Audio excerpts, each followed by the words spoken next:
Our nonprofit participates in the Amazon Smile program, but we don't get a lot of money from it. Any tips on maximizing it? So this falls under the category of passive income, like stuff where you don't really do a whole lot, and then every once in a while somebody mails you a check for $13 or something like that.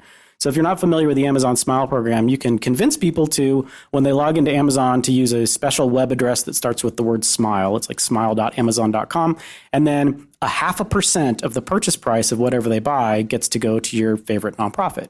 And it's basically Amazon's way of not having to do any big grant programs and to be able to say that they support the nonprofit sector. And I can't remember this. It's a lot of money, but I mean, Amazon makes a lot of money, but it's in the tens of millions or maybe hundreds of millions or something like that about how much money they've given since they started the Amazon Smile program. The challenge with this, and this is a good question for one of our fundraising experts, is how much time do you want to spend on something that's going to give you $13?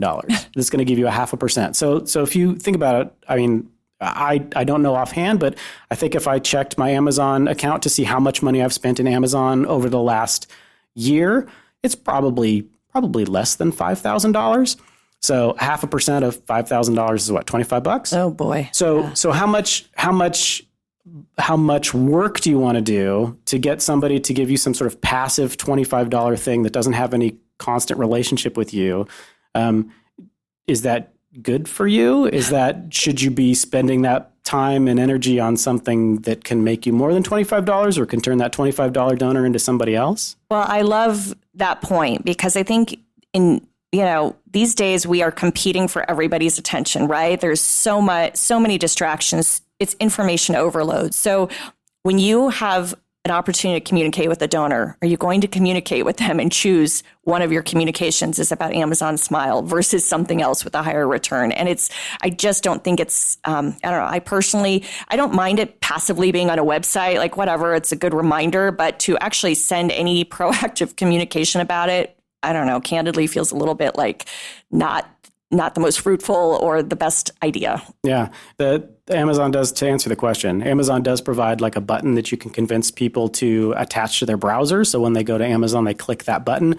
Interestingly, as everybody moves to mobile, they do not provide the same service for mobile. So if you're using the Amazon shopping cart mobile app to shop and do stuff like that, there's no way to connect it to Amazon Smile if you're doing it that way. So it kind of gives you, somebody from Amazon call us and give us a different answer, but it sounds to me like they're just phoning it in. And if that's, I don't know that I'd want to put any of my money behind somebody phoning it in. I also think this is an opportunity to educate. So this is a good example of people get really excited and boards, and no disrespect to boards. Boards get really excited when they hear about stuff like this because it means, oh, good, we don't have to fundraise. Yep. There's this great Amazon Smile program. So having some of those figures at your fingertips to be able to share with board members so they really understand the reality of it is important, because I think this is where I see organizations end up with 10 things like an Amazon Smile, and then none of them nothing's effective, right? Because you've got everybody excited about all these one-offs that really don't do anything for your organization. Yeah, and it goes back to that fundraising is hard. Like the sense that fundraising is hard and that it's easier to just sell somebody something, which is why we see gala events and all kinds of other sort of profit-making activities. So this kind of falls into that category of one that, you really need to think about, like, is my time better spent doing something else? Nonprofit governance. Nonprofit answers. Nonprofit board. Nonprofit management. Nonprofit marketing. Nonprofit resources. The Alliance for Nevada Nonprofits presents Nonprofit Everything, the podcast about everything nonprofit, with your hosts, Andy Shurick and Stacy Wedding. Hey everybody, welcome to another episode of Nonprofit Everything. This is Stacy Wedding, and I'm here with my lovely, wonderful, smart as all get out co-host, Andy Shurick. Oh, how did you like all those compliments? And a special thanks to Alliance for Nevada Nonprofits, who makes this possible. So we're here at their service and here at your service. So make sure to send us your questions and visit us at nonprofiteverything.com. Today's episode is sponsored by Brenda J. Stout CPA, a full-service accounting firm specializing in nonprofit tax compliance and IRS problem resolution. Find out more at BrendaStoutCPA.com or check the Nonprofit Everything show notes for contact information. Thank you, Brenda J. Stout, CPA. Thank you, Brenda. What type of buzzwords or language can you include in a grant to cover general and administrative costs? Or is it best just to include a line item in the budget? Is 10% G&A a reasonable request for coverage per grant? I steer away from buzzwords because the challenge with buzzwords is nobody really knows. So if you're trying to kind of put this soft touch on the G&A, I think the person reading the proposal is sometimes scratching their head going, what are they talking about here when you try to use some cutesy term? I don't know if that's what this question's about, but some sort of cutesy term or sort of buzz phrase, buzzword, right? Like what? Like just call a spade, I guess is kind of because at the end of the day, I also think we need to educate funders on, yes, there are general and admin costs. And I know in the grant world, I've seen 10%, anywhere from like 10 to 15% as sort of a rule of thumb, even though sometimes it's more than that, but that's what people feel like is appropriate to put in a proposal. But I'd love to pitch this to someone who does this day in and day out and might have even a different perspective. That's a great idea. Hey everybody, it's Stacy Wedding here, and we have a special guest today. I'm so excited. She is well known in the nonprofit sector and is quite the pro, especially when it comes to anything and everything to do with grants. So we're here to welcome Beth Rubins, and Beth is a nonprofit management, grant fundraising, and a philanthropy expert. She's got over 14 years experience procuring and managing grant funds, as well as developing programs, managing nonprofit operations, and teaching on the topics of nonprofit fundraising and organizational development. Welcome, Beth. Thanks so much for having me. We're so glad to have you here. So as a grants professional, Beth has raised and managed over $35 million in grant support for a variety of different organizations, and she's taught university and professional development courses on everything from grants development, fundraising, and nonprofit management. Has also spoken, as you can imagine, across the country and here locally in Nevada for a variety of organizations, just because she is such the expert. So once again, Beth, welcome. If I didn't tee that up well enough, you add something. What else did I forget, Beth? No, that's pretty comprehensive. It's I fell into grants after getting my master's in social work, and this is all I've been doing for the last almost 15 years now. So it's pretty comprehensive. One of the things I love about you, though, Beth, and I can say this because we've worked together before, is you have such a, sometimes you meet grant professionals and they're quiet and they're very introverted and they're sort of, this certain personality type. Nothing against those listening who may be in that field, but Beth, you're like this really bubbly, personable, super, like you can talk about anything and everything, and that's one thing that makes it super fun to work with you. So. Well, I appreciate that very much. Thank you. Yeah, grant writers definitely do get that reputation for being sort of, introverted, and we prefer to stay in our offices with the door closed, but actually think there's a lot of value in getting out there and working together collaboratively with people inside and outside your agency. So everybody get out and do some more stuff. Hey, there you go. There's your pep talk. Okay, so with that, I know we are on a limited schedule, so let me read you this question that we got. We thought you probably can shed some light, and there's kind of two questions in here, so take it how you want it. Here's a question. What type of buzzwords or language can you include in a grant to cover general and administrative costs? Or is it best to just include a line item in the budget and call it what it is? That's sort of the first question. So to start off, I want to clarify a couple of terms. This person has used general and administrative costs, and that's a perfectly acceptable term. What you'll also see in the grants field is indirect costs, general operating, operations, administrative. All of those terms are sort of interchangeable. In the grants world, they mean essentially the same thing. And really what they mean is the types of costs that an organization has to undertake to do regular business. Essentially, it's the cost of doing business that cannot be directly assigned to the program. So I think it's important that people understand the context of what those costs are. And it's things like utilities, it's things like human resources and payroll, It's things like general office supplies, salaries for executives, those types of accounting and legal expenses, all of those types of things that you have to do business, but don't necessarily get assigned to particular programs or services. So that's one thing to sort of start off with. As far as the language that people might use to encapsulate these terms, it's really, one thing is it's specific to the organization. There are certain operating costs that some organizations have that others don't. So depending on which costs your organization has specifically that aren't attributable to the program, you need to outline what those are for the funder, and they will vary depending on what your agency undertakes as their general operating expenses. So a good person to ask within your organization is your fiscal manager or somebody who deals with the finances, because they know what those costs are.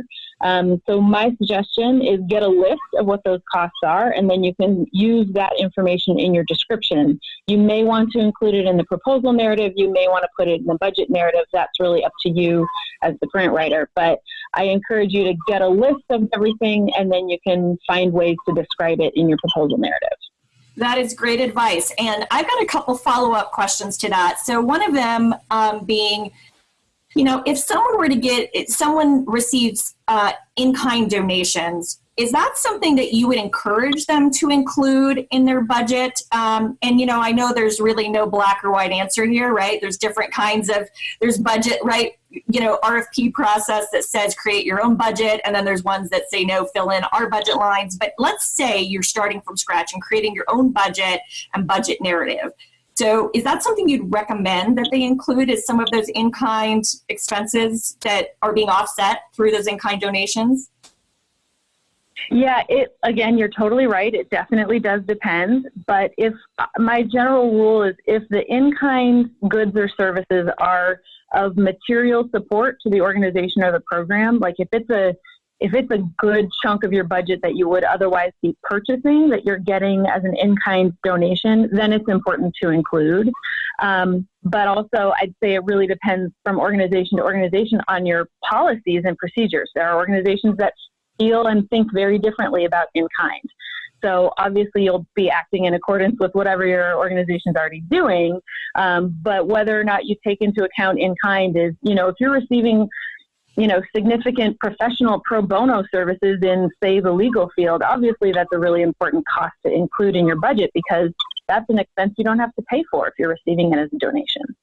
That makes sense. And, I'm also thinking for that person who may be developing this program budget from scratch, and they're wondering, because I have a sneaky feeling, I don't know who wrote this question, but I have a sneaky feeling they're wondering, is there a sexier way to, should we just call it general and admin or any of those other terms, indirect, operating, all the stuff you said? Or is there a way to flower it up because we know that some funders are hesitant about, supporting those kinds of expenses? So what's been your thought? That's a great question. And with organizations that are applying to funders that might be less inclined to support general operating or indirect costs, what I suggest is you take a look at the division of those costs across all of the programs in your organization and see if there's ways to build it in or sort of charge it against your general program operations. And so it doesn't have to then be called out as a separate line item. But the other thing is, as far as terminology, if you are allowed to include general operating or overhead expenses in your grant proposal, absolutely do it and call it what it is. Because funders nowadays, I started my career 15 years ago, and I was seeing funders that were absolutely, we will not pay for salaries in a program. We will certainly not pay for overhead expenses. Funders are more and more aware of the fact that that's the cost of doing business, and organizations need to have this support in order to do the work that they're doing. So more and more, it's a non-issue. But as far as coming up with new language, I would say just go with the standard. Pick one that works for you, whether it's indirect or overhead, general operating, administration, whatever it is you call it. As long as you're calling it something consistent with your organization or with the funder, you're in pretty good shape. I appreciate that advice, because I think sometimes we try to make it too complicated, and then the funder, being on the other side as you're a funder or grant maker and you read it, you're like, what are they talking about here, right? Here's this weird category name, and now I'm super confused about that. So it's sometimes like just keep it straightforward and simple. Yes, exactly. And most funders that you're applying to are aware that indirect cost is a cost of doing business, and as long as you're outlining, like I said a little bit earlier, when you are outlining what is included, so the types of things, whether it's rent and facilities use, whether it's utilities, office supplies, executive salaries, those payroll expenses, whatever those things are, as long as you're including a description of what's in that amount and what's in that percentage, then you're okay. Okay, great. And then this, this is turning into much more of a math type question than I expected, but is the other part two of this question that the person asked was, is 10% G&A a reasonable request or coverage per grant? That's a great question. And there's a two-part answer to this. So the first part is, the reasonable amount is often determined by the funder. So the funder will say you can request up to a maximum of insert fill in the blank percentage. Typically it's anywhere from 15 to 25%. 20% is pretty standard for a lot of funders. So if the funder says you may request no more than 20%, I always encourage folks to absolutely request that maximum. The reason being is those are unrestricted dollars, and it's really difficult in the grants world to raise unrestricted dollars, so you can spend them where you need to spend them. So if they allow 20%, put in 20% is always my baseline advice. The second part of that is some funders will say you cannot request more than your current overhead rate. And a lot of people don't know how to calculate their overhead rate. They don't know what it is. So the way you calculate that is you go back to your audited financial statements, you add your management and general expenses total to your fundraising total, and then you divide that added number by your organization's total expenses. And that will result in a percentage, and that's your operating overhead rate. So if for instance, I worked with an organization where we were operating at an extremely lean, almost 8%. 8% is extremely low for an overhead rate. It's pretty healthy to be anywhere from 15 to 25% as an organization. But when I would encounter grant funders that would say you can only request your organization's maximum, I would be stuck at only being able to request that 8%. So ideally, you want to figure out the method that allows you to ask for the most unrestricted dollars, because you may wind up driving that back into the program for which you're requesting funding, or it may go into the organization's overall general budget.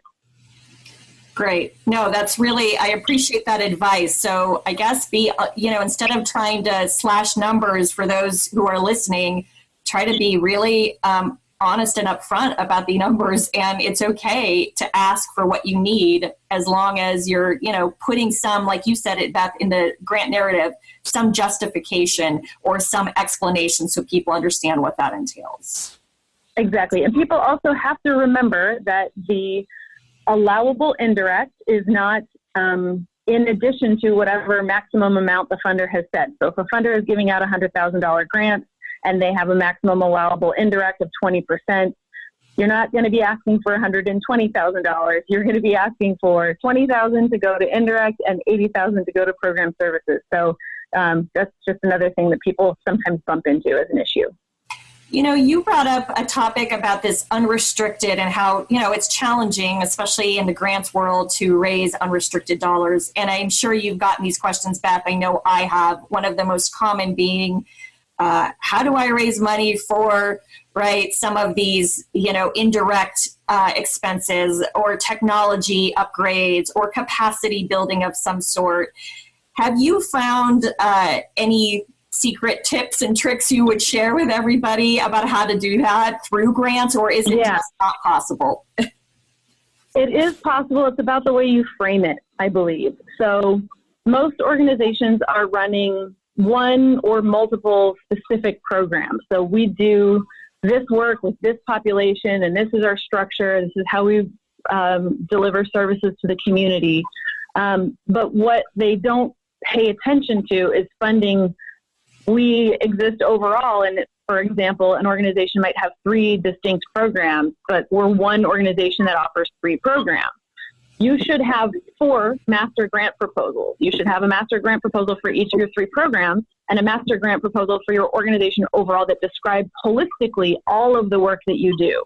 You can use that holistic master proposal to develop funding proposals for general operating support, because we can't do this very specific thing unless we get funding to do all of the rest of the things that we need to do. So it's not about saying we need computer upgrades.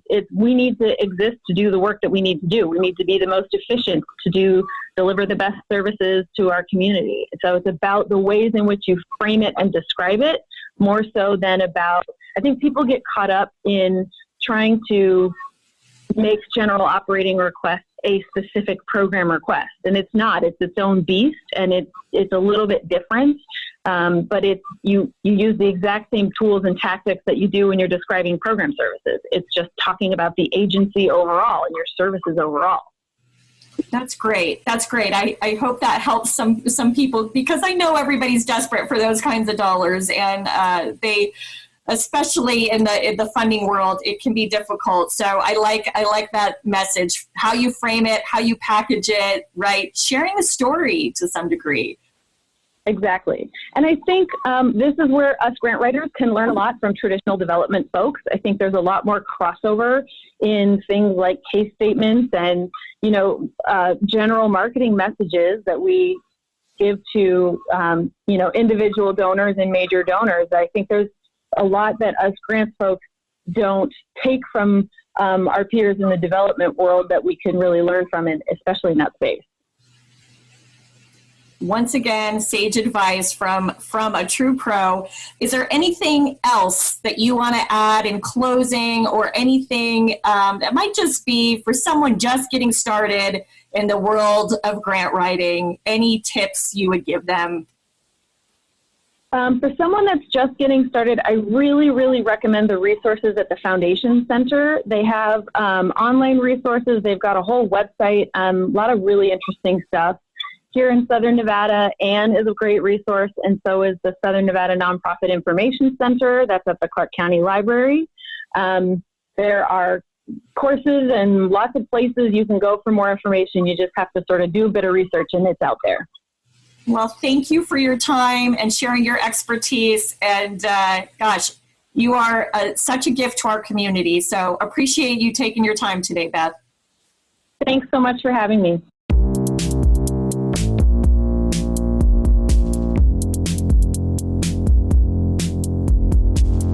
Our organization is finally big enough to need a financial audit. How do we go about selecting an audit firm? Oh, congratulations. That's good news. That means you're finally big enough to start doing things wrong. Or the people are starting to pay attention, because an audit is a great thing. I mean, even if you're tiny, if you can afford an audit when you're tiny, it's that extra step when you're going for grant applications and stuff like that. They want to see, if you're big enough to get an audit, they're like, oh, this is good. It's that stamp of approval. So to pick an audit firm, I mean, you can go do a giant RFP and spend a lot of time researching how you're going to do it. I think the way most organizations do it is they look at all of the other organizations in their area and they see who is doing those audits. And then that will give you a list of 3 or 4 firms that have that experience and know how to do it. And then you can go out to those people and get some more information. The other thing I would look for when you're trying to pick an audit firm, you might want to call around too and talk to people that you know in the sector that have got audits from some of those firms. Because this is probably just my personal lens, but if your audit is always clean and there are no findings and everything is perfect, you're not getting your money's worth on that audit. Absolutely. So you want an auditor that's actually understands it really, really well, is really serious about it, and is there to help you get better. Mm-hmm. I think a couple of podcasts ago, we had a couple of questions about fraud, about things like check washing. And that's the kind of thing that your auditor will help you proactively take care of. They will ask you questions about, are you doing this? Are you doing this? Are you doing this? And that will give you why do you want me to do that? Oh, it's because I could potentially lose money there, because they're the ones that are keeping an eye out for those kinds of things. So I would look for the ones that are easy to work with, are very, very knowledgeable, but are not there to just rubber stamp what you did. That's it's not worth it. If you're going to do that, you need to get out of the sector, to be honest. Well, and interesting about funders and how they pay attention to audits. I actually know of an organization whose founder sort of has two residences, right? One in a different state and one here, and sort of goes back and forth, and is an executive director as well. And long story short, when she started the organization, she of course went to where sort of her home state was, and got this, audit firm lined up. From the very beginning, she just believed in I'm going to find the way to just make sure everything's audited. So it was a principle for her, regardless of size, which I really respected. But interestingly enough, the funder, one of their large funders, just a couple of years ago, started to question, why is your audit firm not in Nevada and is actually somewhere else? And was really sort of disturbed about the fact that it wasn't an audit firm in Nevada. So it's also important to think about sort of the perception or the impressions that that can give. I also know in the industry, and I don't know about you, Andy, and your work as CFO in the past, but there are some firms that are really known for being, if you can get a clean audit, or this firm gives you a clean audit, that you've gone through this comprehensive analysis. Whereas there's some auditors, they're a little bit more lax, which is not a good thing, but that literally have reputations in the community for being a little bit more lax. And that doesn't help. And people know that, that word gets around. Back to what you said about kind of calling your peers and stuff. So I think it's really important to choose an auditor wisely. Yeah, absolutely. I agree completely. And we probably should clarify too, when we talk about findings, I mean, you still need to get a clean audit, right? Yes. You still need the auditors to say that the financial statements are in all material respects good, right? Yes. You want that at the beginning. And what you also want is you want a management letter, and you want the other information to be provided to your board that's not necessarily in the piece of paper that you hand to other people, that gives you these lists of things that you need to be working on. So yeah, you don't want to fail your audit. Right. But it's bad. But if you do, that's a big red flag, and it's something that you need to figure out too. But yeah, I think Stacy and I agree. Don't go for the easy ones because they're easy.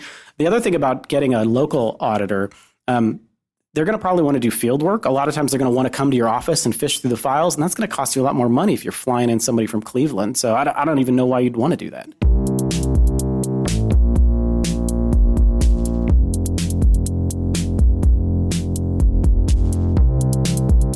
All right, that's it. You did it. You got to the end of another episode of Nonprofit Everything.